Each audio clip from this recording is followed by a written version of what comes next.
L'histoire des origines du Moyen-Âge est assez obscure. Les seuls récits conservés racontent généralement l'histoire des saints et des ermites qui s'installèrent au 6e et 7e siècle.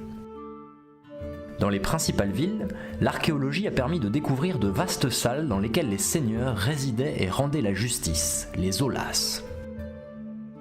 La diffusion des villes et villages se répartit dans l'ensemble des territoires, généralement au croisement de routes et de rivières, le tout présentant un avantage stratégique et économique non négligeable. La société s'organise autour de 3 ordres. En haut de la pyramide se situent les bellatores, qui combattent, viennent ensuite les oratores, qui prient, et pour finir, les plus nombreux, les laboratores, qui travaillent. Les 10e et 11e siècles sont marqués par de nombreuses évolutions techniques. La vigne et le houblon se généralisent et le métier à tisser horizontal à pédale est inventé, permettant la création de grandes tapisseries, dont celle de Bayeux. Les principales innovations concernent la chevalerie, fer à cheval, éperon, selle arquée. Elles permettent de longs voyages et de grandes conquêtes, comme l'Angleterre, la Sicile ou Jérusalem. L'architecture est elle aussi en pleine expansion.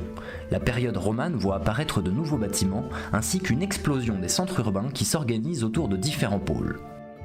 Le château, qui représente le pouvoir seigneurial, ce qui correspond à l'apparition d'une mode castrale, la cathédrale entourée d'un espace dépendant de l'évêque, le bourg pour les commerçants et les faubourgs pour les artisans. Les banlieues font la frontière entre les espaces urbains et la campagne. L'architecte était chargé de dessiner les plans du bâtiment. Les mesures étaient faites à partir d'une pige, qui était basée sur des mesures faites à partir du corps du maître d'œuvre. Sur les chantiers, on pouvait croiser différents métiers, tels que le menuisier ou le charpentier, qui s'occupaient de toutes les pièces en bois. Le tailleur de pierre et le maçon, qui se chargent de tailler et d'assembler les pierres, qui à cette époque étaient maintenues grâce à la chaux. Le forgeron s'occupait de toutes les pièces métalliques, telles que les ferrures. L'art religieux de l'époque romane est en plein essor. C'est le développement du vitrail, des enluminures et de nombreuses fresques illustrant la vie quotidienne comme le calendrier des travaux agricoles.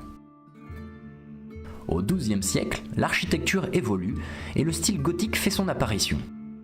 Les arcs brisés et les voûtes en croisée d'ogives permettent d'augmenter la hauteur des bâtiments et de les rendre beaucoup plus lumineux. C'est le cas de la cathédrale du Mans, dont le chœur est construit au XIIIe siècle. Le XIIe siècle marque un considérable développement de la vie monastique et d'une renaissance intellectuelle par la création de nombreuses écoles. Sous l'impulsion de Bernard de Clairvaux, la vie religieuse se diffuse dans toutes les campagnes, dans lesquelles les manuscrits orientaux ou musulmans sont traduits et recopiés par les moines copistes.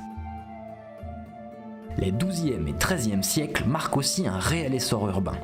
Les châteaux forts en pierre se généralisent, ainsi de nombreuses villes construisent des enceintes fortifiées pour se défendre, sous l'autorité d'un seigneur qui, suivant son rang, baron, comte, duc ou roi, avait droit de petite, moyenne ou haute justice. Les professions s'organisent autour de corporations. Les savoir-faire se transmettent entre maîtres, compagnons et apprentis. Chaque corps de métier bénéficiant d'avantages qui leur sont spécifiques.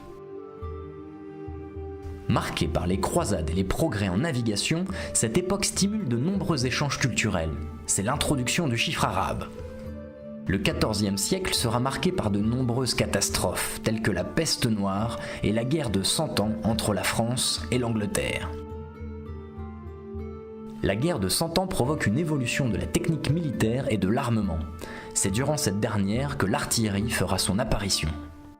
L'évolution des connaissances astronomiques et de la maîtrise du temps, l'invention du sablier et de l'horloge, sont couplées à de grands progrès de la navigation qui permirent à Christophe Colomb la découverte de l'Amérique. Parallèlement, Gutenberg inventa l'imprimerie. C'est la fin du Moyen Âge.